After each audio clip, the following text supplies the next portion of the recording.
ఎంత చక్కగా రాసేస్తారు పనాడు. Fair and lovely batch.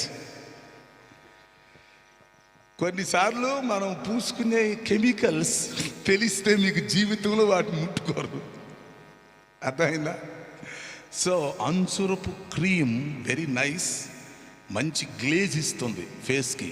Glaze and glamour, మంచి గ్లామర్ వచ్చింది అన్నమాట. ముఖం బాగా ఉబ్బెత్తుగా వచ్చి తలతల మెరిసిపోతుంది అన్నమాట. అందువల్ల ఇజ్రాయెల్స్కి అంజూరపు చెట్టుతో చాలా వ్యవహారం ఉంది దీనికి.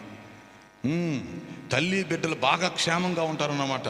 ఆ తల్లిని గర్భిణీ స్త్రీని తీసుకొచ్చి ఆ మంచం అంజూరపు చెట్టు దగ్గర వేస్తే గాలి పీల్చుకుంటే ఊపిరితిత్తులు మొత్తం సెట్ అయిపోతాయి. లోపల గర్భంలో ఉన్న బిడ్డ కూడా హ్యాపీగా బయటకు వచ్చేసింది. ఇలాంటి లెక్కలు చాలా ఉన్నాయి. మనోళ్ళు ఏదో సగం బైబిల్ తెలిసి ఎగురుతూ ఉంటారు. వాక్యం చెప్పారంటే బయట విషయాలు చెప్పేస్తారు. బైబిల్ మీద పట్టు ఉండాలి, వాక్యం తెలిసి ఉండాలి.